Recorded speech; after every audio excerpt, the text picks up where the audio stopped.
peuvent peut-être plus vous parler. Encore une fois, là, je suis sur une autre formation qui s'appelle neuromotivation. Et là, il y a un peu de texte. Après, il y a un PDF intégré. Et on peut Ouais. même intégrer une liseuse, un PDF par exemple. Je trouve quand même ça plus pratique que d'avoir toujours des PDF à télécharger. Et après, à chaque fois, vous vous retrouvez avec plusieurs PDF. En plus, en général, ce type d'outil, quand vous téléchargez un PDF, il met un titre, c'est X8, 9, Ouais. B12, nani nana.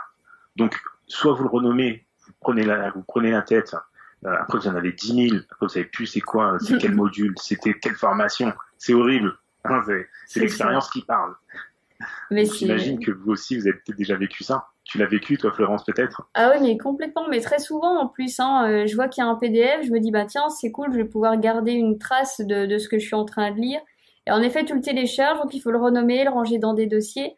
Bon, finalement, après, on le relit pas du tout. Alors que...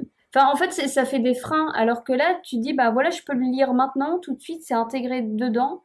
Bah moi, Hmm, je trouve ça vraiment super parce que tu peux avoir tes ressources tout de suite à dispo sur la même page et donc tu bouges pas non plus. T'as pas besoin d'avoir plusieurs liens comme tu montrais tout à l'heure. Tout est en un bloc. C'est c'est ça, super ça. c'est ça. Et si jamais vous aimez pas, que vous avez envie de le télécharger, eh ben, hop, je pourrais même faire une impression au format PDF, PDF. voilà, par exemple. Alors, je vais vous montrer que, alors, moi, ce que j'ai fait, moi, j'ai quand même mis un lien en dessous, un petit bouton télécharger, parce que tout le monde n'a pas forcément l'habitude de l'impression en PDF. Oui. Donc, j'ai quand même mis ça. C'est le petit plus. Et, mais regardez, pour vous montrer, c'est qu'après, alors, moi, je suis un peu vieille école. Je suis né dans les années 80, donc moi, j'ai connu les tableaux en ardoise où on écrivait à la craie. C'est Et du fini coup, ça. j'ai voulu intégrer un petit exercice comme ça. Dire, allez, venez au tableau. Allez, on va essayer de retrouver. Là, c'est juste pour faire ressortir les mots-clés Ok. du sujet évoqué juste avant. Et voilà, c'est un petit moment de détente, mais ça permet en même temps de rappeler les mots-clés. Mais surtout, c'est une application ludique qui n'existe pas dans Teacheasy. Donc, j'ai été l'intégrer également, tout comme mon PDF. Voilà. Et donc, on peut même regarder, attention, souvent dans les formations en ligne, on n'a pas la capacité, la possibilité de se présenter tous ensemble.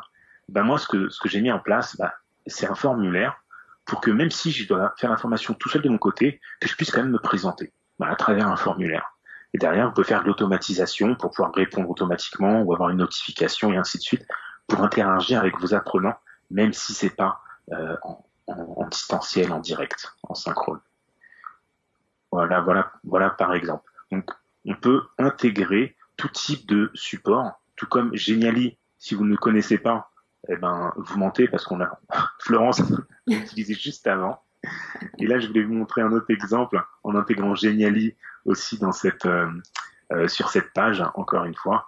Et là, vous voyez, regardez, c'est pas une image statique, c'est vraiment un Geniali dans lequel je peux rentrer.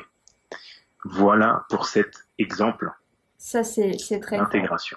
Et ça permet justement d'expliquer ce que veut dire ce mot intégration. Ça veut dire qu'on va intégrer des outils dans un site web, comme tu as pu le dire, dans un LMS, notre plateforme de formation, ça va être intégré à l'intérieur. Et ça conserve en plus